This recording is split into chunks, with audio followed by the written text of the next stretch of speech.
Bonjour à tous, j'espère que vous allez bien, je suis vraiment ravie de vous retrouver aujourd'hui pour une nouvelle vidéo sur la chaîne qui va être mes lectures coup de cœur de 2023. J'adore tourner cette vidéo, je crois que c'est la deuxième année que je le fais. La semaine dernière vous avez eu les Oscars pour 2023, mais c'est vrai que comme il y a certaines catégories bien précises, je vous parle pas uniquement de mes coups de cœur et j'avais envie de revenir voilà tout simplement sur mes coups de cœur et franchement je suis trop contente, surtout que il y en a certains que je me dis ah oui c'est vrai je les ai lus en 2023 et c'était incroyable, il y en a d'autres je le sais parce qu'ils font partie de mon être et bon bref voilà, c'est super chouette de pouvoir vous faire cette vidéo et cette introduction est beaucoup trop longue donc on commence tout de suite. Je ne vous fais pas de classement du plus bas coup de cœur on va dire jusqu'au plus haut. J'ai vraiment pris ma liste de janvier jusqu'à décembre et voilà je vous les présente dans l'ordre que je les ai lus cette année. J'en ai 9 et le premier coup de cœur pour l'année 2023 c'est le tome 2 de Babel Corp de Scott Reingen aux éditions Milan et c'est Eden. J'avais adoré le tome 1, c'est grâce à Louise de Rêve ta vie en lecteur que j'avais tenté le coup puisque les couvertures, et c'est pareil pour le tome 2, ne m'attirent absolument pas, mais voilà, elle disait qu'il fallait passer outre parce que c'était vraiment incroyable, génialissime et j'ai adoré le tome 1, ça a été un coup de cœur pour mon année 2022 et du coup Eden, coup de cœur pour mon année 2023. J'ai commencé l'année avec celui-ci et franchement c'était une pépite.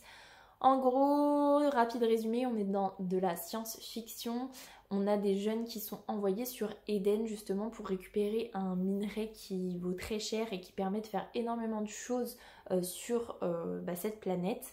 Et en fait, le peuple qui vit là-bas ne supporte que les jeunes et pas les adultes. Donc c'est pour ça qu'ils y envoient des adolescents qui vont s'entraîner. Il va y avoir des qualifications à bord du vaisseau sur tout le trajet en fait jusqu'à Eden. Et ça c'est le premier tome. Le deuxième tome, bien évidemment, ils arrivent sur Eden. Et voilà, je vous en dis pas plus, je vous en ai déjà parlé en long, en large et en travers dans les updates lecture correspondants, mais franchement, si vous ne vous lancez pas à cause de la couverture, eh ben, faites-le quand même parce que c'est juste une pépite. On ne s'ennuie absolument pas et ce que je trouve vraiment fou, que ce soit dans le tome 1 ou dans le tome 2, c'est qu'il n'y a pas de longueur, il se passe toujours quelque chose et on ne s'attend jamais à ce qui va se passer et c'est toujours haletant et je trouve ça vraiment incroyable. Et voilà, petite pépite, donc n'hésitez pas une seule seconde. Et ce qui peut vous donner la puce à l'oreille quant à la qualité de cette histoire, c'est que je les ai en papier. J'ai commencé à les lire sur ma liseuse et finalement en fait je les ai achetés en papier parce qu'il me les fallait dans ma bibliothèque malgré le fait que les couvertures ne soient pas terribles. Donc franchement n'hésitez pas une seule seconde. Deuxième lecture, coup de cœur pour l'année 2023, c'est une trilogie chouchou pour moi qui restera à jamais gravée dans mon cœur. C'est le tome 3 de Magic Charlie d'Audrey Alouette, donc c'est Justice soit faite et c'est aux éditions Gallimard Jeunesse. Déjà, même si je suis pas fan du vert, l'objet livre est magnifique, que ce soit pour ce tome 3 comme pour les deux premiers. On suit Charlie qui est un jeune garçon qui va découvrir que c'est un magicien, qu'il a des pouvoirs et il va être basculé dans ce monde de magicien et voilà en fait c'est un jeunesse, je veux pas vous en dire trop, je vais pas m'étaler trop non plus sur les livres que je vous présente parce que sinon cette vidéo pourrait durer une éternité mais franchement c'est du jeunesse mais c'est vraiment pépite. Ce tome 3 il se finit en beauté, les thèmes abordés sont vraiment nécessaire et super bien amené et abordé pour la jeunesse. Je trouve ça vraiment super que l'auteur soit parti dans cette direction, en tout cas pour ce petit point là et n'hésitez pas une seule seconde, l'objet livre est magnifique pour le coup, l'histoire est dingue, les personnages sont si attachants et je les aime d'amour en fait tout simplement, donc voilà. Coup de cœur et petit pincement au cœur de laisser cette saga. En tout cas j'ai très hâte de savoir ce que Audrey Alouette nous concocte pour la suite parce que l'univers qu'elle a créé pour Magic Charlie est top, les personnages aussi, donc à voir pour sa prochaine saga ou son prochain one shot. Je sais pas trop où est-ce qu'on en est là-dessus mais en tout cas ce qui est sûr c'est que je continuerai à lire cet auteur sans hésiter. Ensuite, fin de trilogie aussi avec Un serment si noble et funeste de Brigitte Kemmerer aux éditions Rajo. C'est le 3e tome de Un sort si noir et éternel, donc réécriture de La Belle et la Bête. J'avais adoré le tome 1, j'avais adoré le tome 2 et j'ai adoré le tome 3. Coup de cœur absolu pour cette trilogie. En plus, regardez-moi cet objet livre qui est très très beau. En plus, voilà, il est rouge le tome 3, donc je ne peux que l'aimer. Et non, pépite, j'adore les réécritures de La Belle et la Bête de base. Donc, on va dire que c'est biaisé. Mais on est essentiellement sur le tome 1 pour la réécriture. Et après, le tome 2 et 3, on continue sur l'univers qu'elle a créé. Mais globalement, c'est vraiment le tome 1, la réécriture, avec bien évidemment un point de vue différent, des personnages qui sont différents du conte de base, avec Harper qui a un handicap. Donc ça change un petit peu la donne et je trouve ça plutôt chouette parce que c'est pas trop quelque chose qu'on a l'habitude dans les réécritures de La Belle et la Bête, en tout cas. Et ben j'ai complètement adhéré à la suite aussi, à égalité les 3 tomes, franchement ils étaient tous trop bien et je vous conseille cette trilogie chaudement, surtout si vous aimez La Belle et la Bête et si vous aimez la fantasy, franchement n'hésitez pas parce que c'est juste pépite. Si vous avez vu ma vidéo sur les Oscars de 2023, normalement vous devinez de quel coup de cœur je vais vous parler juste après puisqu'il s'agit de The Prison Healer de Lynette Noni aux éditions Hachette Roman. Ici c'est le tome 1, La guérisseuse de Zalindov et énorme coup de cœur, meilleur roman 2023 pour moi. Incroyable, on suit Kiva qui est une jeune femme, je crois qu'elle a 18 ans parce que ça fait 10 ans qu'elle est enfermée dans la prison de Zalindov. Pour rien au final parce qu'elle a été emprisonnée en même temps que son père qui était accusé de quelque chose mais ça n'a jamais été prouvé. Les conditions de vie sont terribles et donc on a une espérance de vie max de 1 ou 2 ans et elle, le fait qu'elle soit toujours vivante après 10 ans, c'est incroyable. Elle devient la guérisseuse de la prison puisque elle prend la relève de son père en fait, tout simplement. Et voilà, Reine Rebelle qui arrive dans la prison, qui doit participer aux épreuves du supplice, qui n'est pas en état de le faire, donc qui se porte volontaire pour le faire à sa place et... dingue. L'univers dans la prison est fou, les personnages sont incroyables, les retournements de situation sont dinguissimes, juste tout génial. Je n'ai pas lâché ma lecture, je ne pouvais pas lâcher ma lecture et fou, en fait tout était incroyable et je n'avais qu'une hâte, c'était de lire le tome 2 et là je vous cache pas que j'ai qu'une hâte, c'est de lire le tome 3 donc voilà. Incroyable, franchement un talent, mais un talent de dingue et je ne vous conseillerai jamais assez ce roman. En plus la couverture est vraiment très très belle, j'adore la couverture et il fait partie de ma bibliothèque et je relirai cette trilogie quand quelques années seront passées après la sortie du tome 3. Je la relirai je pense d'affilée avec grand plaisir parce que franchement c'est incroyable. Tellement incroyable que je crois que j'ai eu une semaine de panne de lecture après The Prison Healer et il me fallait une valeur sûre on va dire. Et du coup sur ma liseuse j'ai lu Murmure de l'océan d'Ophélie Duchemin, ça doit être aux éditions Plume Blanche je crois. J'avais adoré Rose éternelle qui est le premier tome de la saga qui est une réécriture de La Belle et la Bête et là Murmure de l'océan, vous vous doutez que c'est une réécriture de La Petite Sirène. Ce n'est pas un conte qui m'intéresse plus que ça, La Petite Sirène, mais franchement, Murmure de l'océan, j'ai adoré du début à la fin. Les personnages étaient incroyables. Le personnage de Eileen, je l'ai mis dans les meilleurs personnages, enfin dans le meilleur personnage féminin de 2023 parce qu'elle est juste incroyable. La romance qui se tisse avec Eric est folle et surtout le pourquoi du comment, tout est si bien fait que même s'il y a quelques références au conte de base de La Petite Sirène, globalement c'est une histoire complètement différente et j'ai adoré du début à la fin. C'est juste trop bien, la plume de l'auteur est vraiment top et voilà, je me ferai une joie de lire le tome 3 de cette saga parce que déjà ce qui est assez chouette c'est d'avoir un univers qui regroupe la réécriture de plusieurs contes, ça je trouve ça vraiment très chouette. Et en plus on a les personnages du tome 1 qui se greffent un petit peu dans le tome 2 pour donner quelques petites nouvelles on va dire. Et je trouve ça en plus trop mignon, donc très contente. Et du coup ça m'a permis de ne pas rester dans ce sentiment d'abandon de The Prison Healer. J'avais vraiment besoin d'une lecture au top. Et du coup Murmure de l'océan, et ben ça a fait totalement le taf et je suis très contente. Autre coup de cœur pour l'année 2023, je ne m'y attendais pas du tout. J'avais tellement peur d'être, alors pas déçue parce que je n'en attendais rien, mais de voir tous les éloges incroyables pour ce livre-là, je me disais mais c'est pas possible, je vais passer à côté, je vais pas réussir à comprendre l'engouement. Je ne voulais pas le lire et comme on me l'a offert, je me suis entre guillemets pas sentie obligée, mais je me suis dit c'est dommage de l'avoir dans ma bibliothèque et de ne pas le lire. J'ai lu Mémoire de la forêt, c'est les souvenirs de Ferdinand Taupe aux éditions 9 de l'école des loisirs de Michael Brun-Arnaud.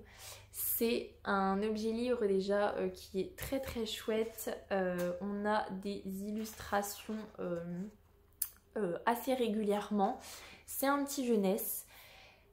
C'est dingue parce que au début c'était vraiment du moyen de suivre justement Archibald Renard et Ferdinand Taupe qui partent à la recherche des mémoires de Ferdinand justement qui commence à perdre la mémoire du fait qu'il a attrapé la maladie, qu'il a développé la maladie de l'oubli-tout, donc la maladie d'Alzheimer pour nous. Donc on part voilà en recherche de ce livre là qui a été acheté par quelqu'un et on ne sait pas qui. C'est doudou, c'est mignon, c'est tranquille, c'est chou, c'est très chou, mais pour moi c'était juste moyen, on va dire. Et le dernier tiers, j'ai pleuré parce que ça m'a pris aux tripes. J'ai un petit lac de larmes sur moi tellement j'ai pleuré, tellement voilà, ça m'a percuté de plein fouet. C'était émouvant, c'était touchant, c'était bouleversant. J'ai adoré ma lecture. Et je suis en train de lire le tome 2 que je vais très certainement finir aujourd'hui. Enfin, aujourd'hui pour moi, donc cette semaine, quand vous verrez la vidéo, j'aurai fini le tome 3. Franchement, petite pépite et je partais vraiment avec je ne veux pas le lire, ça m'intéresse pas plus que ça, je pense que je vais être déçue, que je vais passer à côté. Et ben, pas du tout. C'était juste trop mignon, trop doudou, trop d'émotions. Et coup de cœur et je regrette pas une seule seconde de l'avoir lu. Après un coup de cœur somme toute très jeunesse on va dire, on va partir sur un coup de cœur qui est bien adulte avec de la fantasy encore mais avec un style qui est quand même très chargé, très développé, très fourni et assez intense avec le tome 3 de Fils des Brumes de Brandon Sanderson aux éditions Orbit et c'est le héros des siècles, donc ça clôture la trilogie de Fils des Brumes, en tout cas la première trilogie parce que de ce que j'ai cru comprendre, il y a une suite mais avec d'autres personnages ou plus tard ou bref, pour moi je termine Fils des Brumes sur ce tome 3 et c'est très bien comme ça. J'avais adoré le tome 1 mais Pavas fait que j'avais attendu 2 ans je crois avant de lire le tome 2 que j'avais adoré également, ça avait été aussi un coup de cœur et là j'avais attendu juste 1 an, j'ai lu le tome 2 en 2022, été 2022 et voilà j'ai lu le tome 3 en été 2023. Incroyable, mais de toute façon Brandon Sanderson c'est un génie de l'écriture pour moi, que ce soit de la science-fiction, de la fantasy, tout est toujours incroyable, il est si doué. Et voilà, dans cet univers de fantasy où on va suivre les Fils des Brumes qui sont des personnes qui arrivent à contrôler tous les métaux. Ils ingurgitent des métaux et ils vont acquérir des capacités en fonction des métaux qu'ils ingèrent. Et comparé à certaines autres personnes qui ne peuvent contrôler qu'un seul métal, les Fils des Brumes maîtrisent tous les métaux. On suit Vin et Kelsier dans le tome 1 qui veulent renverser le Seigneur Maître qui dirige l'Empire Ultime qui est potentiellement immortel. Ça fait un siècle qu'il dirige ce royaume avec les Ska qui sont les personnes qui n'ont pas de capacité, qui sont réduits en esclavage et la population veut se soulever mais comme le Seigneur Maître est pratiquement invulnérable, les quelques coups d'état qu'il y a pu avoir n'ont jamais abouti, mais Kelsier est incroyable et du coup il va monter quelque chose avec la pègre de Luthadel et voilà. incroyable, incroyable, mais incroyable. Franchement, n'hésitez pas une seule seconde. C'est très dense parce que très bien écrit, parce que très recherché. C'est très philosophique sur beaucoup de choses.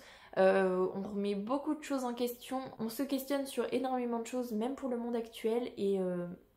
Mais pépite absolue, n'hésitez pas une seule seconde. C'est juste trop, trop, trop génial. Et je l'aime d'amour.